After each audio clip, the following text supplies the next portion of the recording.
Hello दोस्तों, welcome to Pratap study centre. और मेरा नाम राणा प्रताप है और मैं आपके लिए बहुत ही महत्वपूर्ण ध्वनि से संबंधित प्रश्न लेके आया हूँ जो आपके लिए और आपके एग्जाम के लिए बहुत ही इंपॉर्टेंट होगा। तो चलिए पहले क्वेश्चन की ओर बढ़ते हैं। पहला क्वेश्चन है, ध्वनि तरंगे की प्रवृत्ति होती है। तो ध्वनि तरंगे की प्रवृत्ति कैसी होती है? तो ये अनुदार्य होता है। कैसा होता है? अनुदार्य होता है। चलिए नेक्स्ट क्वेश्चन की ओर बढ़ते हैं। प्रसरित तरंगे द्वारा मनुष्य इसे प्रसरित ध्वनि तरंगे को मनुष्य नहीं सुन सकता है। याद रखिएगा कि ये ध्वनि नहीं सुन सकता है। क्वेश्चन आपका, प्रसरित तरंगे द्वारा मनुष्य द्वारा मतलब कि मनुष्य इसे नहीं सुन सकता है।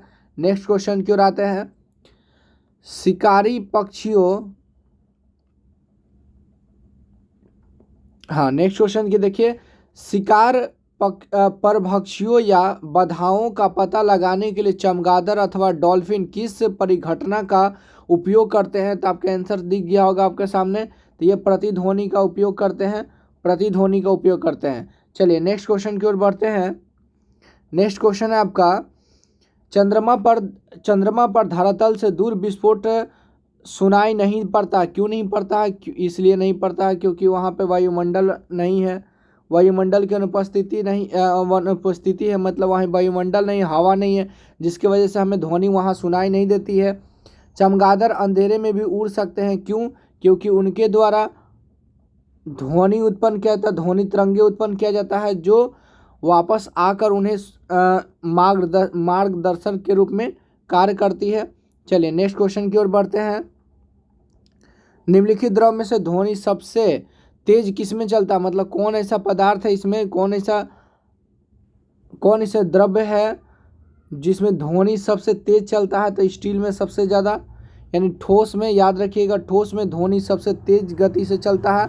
किस माध्यम में ध्वनि सबसे तेज चलेगा? तो ठोस हो जाएगा आपका आंसर। आंसर क्या हो जाएगा? ठोस हो जाएगा आपका। चलिए नेक्स्ट क्वेश्चन की ओर देखते हैं। निम्नलिखित में से कौन सा एक कथन सही नहीं है? तो देखिए, तापमान के बढ़ने पर वायु में ध्वनि का वेग बढ़ता है, ये तो सही है। वायु में ध्वनि का वेग दाब पर निर्भर नहीं करता, ये भी सही है। आर्द्रता के बढ़ने पर वायु में ध्वनि का वेग कम हो जाता है, ये आपका क्या हो जाएगा? आंसर गलत हो जाएगा, आंसर सी हो जाएगा। ठीक है, नेक्स्ट क्वेश्चन की ओर आगे बढ़ते हैं। क्वेश्चन है आपका, वायु, ये वायु लिखा हुआ आयु लिखा गया, वायु इसको पढ़िएगा। वायु में ध्वनि का वेग क्या होता है? तो वायु में ध्वनि का वेग जो होता है आपका, तापमान के घटने से वायु का वेग क्या होता है? बढ़ जाता है। चलिए नेक्स्ट क्वेश्चन की ओर आते हैं। पराध्वनि विमान उड़ते हैं, पराध्वनि विमान हो जाएगा तो आपका क्या आंसर हो जाएगा? बताइए इसका आंसर क्या होगा? इसका आंसर आपका बताइए, कमेंट कीजिए आप लोग। पराध्वनि विमान उड़ते हैं तो आपका हो जाएगा ध्वनि की चाल से अधिक चाल पर। ध्वनि का जितना चाल होगा उससे अधिक चाल पर ये चलेगा आपका। ध्वनि के जितना चाल होगा उससे अधिक से चलेगा, याद रखिएगा। नेक्स्ट क्वेश्चन देखिए, मैक अंकों का प्रयोग वेग के संबंध में क्या आता है? तो ये आपका वायुयान से संबंधित, एक मिनट, वायुयान से संबंधित हो जाएगा आपका। क्या हो जाएगा? वायुयान से। क्वेश्चन को समझ लीजिए फिर से एक बार और, क्वेश्चन को ध्यान से देखिए। यहाँ है, मैक अंकों का प्रयोग वेग के संबंध में, मतलब किसके वेग को मापने के लिए कहता है? तो वायुयान हो जाएगा। नेक्स्ट क्वेश्चन की ओर बढ़ते हैं। यहाँ आपका क्वेश्चन है, ध्वनि या ध्वनि प्रदूषण का मापा जाता है तो आपका डेसिबल में हो जाएगा, डेसिमिल नहीं, डेसिबल। आंसर हो जाएगा आपका डेसिबल हो जाएगा, याद रखिएगा, बहुत ही इंपॉर्टेंट है। डेसिबल हो जाएगा। रेडियो का समस्वरण स्टेशन उदाहरण है, तो ये आपका हो जाएगा अनुनाद का हो जाएगा, अनुनाद का हो जाएगा, याद रखिएगा इसको, अनुनाद। नेक्स्ट क्वेश्चन की ओर चलते हैं। किसी ध्वनि स्रोत की आवृत्ति में होने वाले उतार चढ़ाव को क्या कहते हैं? तो हो जाएगा डॉपलर प्रभाव, इसको कहते हैं। ध्वनि में उतार चढ़ाव डॉपलर हो जाएगा, ध्वनि में उतार चढ़ाव डॉपलर हो जाएगा। किसी ध्वनि स्रोत की आवृत्ति में होने वाले उतार चढ़ाव को हम लोग क्या कहते हैं? डॉपलर प्रभाव कहते हैं। नेक्स्ट क्वेश्चन, पास आती हुई रेलगाड़ी की सीटी की आवृत्ति बढ़ जाती है, ऐसा किस घटना का है? तो ये आर्किमिडीज का हो जाएगा, आर्किमिडीज, डी नंबर आंसर हो जाएगा, आर्किमिडीज हो जाएगा, आर्किमिडीज का नियम हो जाएगा। निम्नलिखित में से किस एक प्रकार की तरंग का प्रयोग रात्रि दृष्टि उपकरण में किया जाता है? तो हो जाएगा देखने के लिए कौन सा? तो आपका हो जाएगा और सी नंबर आंसर हो जाएगा। आवर्तक तरंग का उपयोग किया जाता है। चलिए आगे बढ़ते हैं। ध्वनि तरंगे नहीं चल सकता है, तो देखिए निर्वात में वैक्यूम में आपका नहीं चल सकता है, वैक्यूम में नहीं चल सकता है ध्वनि तरंगे। नेक्स्ट क्वेश्चन की ओर आते हैं। किसी संगीत यंत्र में ध्वनि की तीव्रता मापी जाती है, तो आपको बोले थे डेसिबल हो जाएगा इसका आंसर। इसका आंसर क्या हो जाएगा? डेसिबल हो जाएगा, यहाँ डेसिबल हो जाएगा, याद रखिएगा इसको। Next question. वायु के तापमान में परिवर्तन से ध्वनि में निम्नलिखित में से क्या परिवर्तन होगा जी? तो क्या हो जाएगा आपका? तो आंसर आपका हो जाएगा, पहले सुनिए क्वेश्चन को। वायु के तापमान में आपका किधर गया? वायु के तापमान में परिवर्तन से ध्वनि निम्नलिखित में से कौन सा गुण को प्रभावित करता है? तो हो जाएगा आवृत्ति को हो जाएगा। इसका आंसर क्या हो जाएगा? आवृत्ति, फ्रीक्वेंसी हो जाएगा। नेक्स्ट क्वेश्चन की ओर बढ़ते हैं। डॉपलर प्रभाव संबंधित है, तो अभी आपको बोले थे डॉपलर ध्वनि से संबंधित है, यहाँ हो जाएगा डॉपलर ध्वनि से हो जाएगा, ध्वनि से हो जाएगा। नेक्स्ट क्वेश्चन की ओर आगे बढ़ते हैं। कौन सी तरंगे शून्य से नहीं चल सकती है? तो ध्वनि तरंगे निर्वात से नहीं चल सकता, शून्य से नहीं चल सकता, हम आपको बता दिए पहले ही कि ये निर्वात से नहीं चल सकता। नेक्स्ट क्वेश्चन की ओर आगे बढ़ते हैं। वायु में ध्वनि का चाल कितना होता है?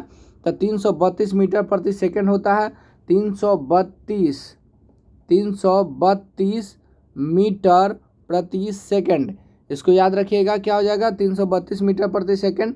निम्नलिखित में से ध्वनि की चाल सबसे अधिक किसमें होती है? तो आपको बोले थे ठोस में हो जाएगा, नहीं है ठोस तो स्टील मारिए, क्योंकि स्टील भी क्या होता है? ठोस ही होता है। बी तरंगे किससे मापने के लिए किया था? तो भूकंप आने वाली तरंगे, ये जो होती है भूकंप, बी तरंगे उत्पन्न होती है भूकंप आने वाली तरंगे के रूप में इसका यूज किया जाता है। ठीक है, बी तरंगे उत्पन्न होती है भूकंप आने से, बी तरंगे उत्पन्न होती है भूकंप आने से, बी तरंगे उत्पन्न होती है भूकंप आने से। चलिए, यदि किसी पुल पर सैनिक कदम से कदम मिलाकर मार्च करे तो पुल के गिर जाने का खतरा रहता है, क्यों? तो अनुनाद हो जाएगा इसका क्या आंसर हो जाएगा? अनुनाद हो जाएगा। यानी कहने का मतलब है कि देखिएगा कि फौजी लोग जो होता है या फिर सैनिक लोग जो होता है वो एक साथ पुल पर कदम से कदम मिला के नहीं चलता है। अगर ऐसा होगा तो क्या होगा? पुल टूट जाएगा, जो बहुत बार घटनाएं देखी जा चुकी है। ध्वनि की तीव्रता का मात्रक होता है, तो आपका डेसिबल हो जाएगा। आंसर क्या हो जाएगा? डेसिबल हो जाएगा, आंसर डेसिबल हो जाएगा। नेक्स्ट आगे बढ़ते हैं। मनुष्य के लिए शोर का सहन होता है तो 80 डेसिबल होता है। इसका आंसर क्या हो जाएगा? 80 डेसिबल, 80 डेसिबल होता है, जो इतना सहन कर सकता है, इससे ज़्यादा नहीं। चलिए, अपस्रव तरंगे कहते हैं, तो अपस्रव तरंगे क्या हो जाएगा जी? तो अपस्रव तरंगे जो हो जाएगा आपका 20 हर्ट्ज से कम, 20 हर्ट्ज से कम को हम लोग अपस्रव तरंगे कहते हैं। हाँ, जिनकी आवृत्ति 20 हर्ट्ज से कम होती है उसे अपस्रव कहते हैं। चलिए थोड़ा सा और समझिए, स्रव किसे कहते हैं? तो स्रव जो होता है 20 हर्ट्ज से 20,000 हर्ट्ज के बीच वाले ध्वनि तरंगों को स्रव कहते हैं। अब प्रास्रव जो हो जाएगा आपका, ये 20,000 हर्ट्ज से ऊपर वाले ध्वनि को प्रास्रव कहा जाता है, याद रखिएगा। चलिए नेक्स्ट क्वेश्चन की ओर बढ़ते हैं। उड़ते हुए वायुयान का वेग ज्ञात किया जाता है, उड़ते हुए वायुयान का वेग ज्ञात किया जाता है, तो डॉपलर प्रभाव के कारण से डॉपलर प्रभाव हो जाएगा इसका आंसर। नेक्स्ट क्वेश्चन की ओर आगे बढ़ते हैं। नीचे दिए गए विकल्पों में किसमें ध्वनि आर पार नहीं हो सकता? तो निर्वात में नहीं हो सकता है, क्योंकि वहाँ चल ही नहीं सकता, तार पार कैसे होगा? चलिए, रेडियो तरंगे पृथ्वी के किस सतह से परिवर्तित होती है? तो हो जाएगा आपका आयन मंडल से क्या होती है? परिवर्तित होती है। Next question. मनुष्य किस आवृत्ति की तरंगों को सुन सकता है? तो इसका आंसर क्या हो जाएगा जी? तो आपका 20 हर्ट्ज से 20,000 हर्ट्ज के बीच वाले को ये सुन सकता है। क्या हो जाएगा इसका आंसर? 20 हर्ट्ज। ठीक है, यानी 20 से 20,000 हर्ट्ज के बीच वाले को ये सुन सकता है।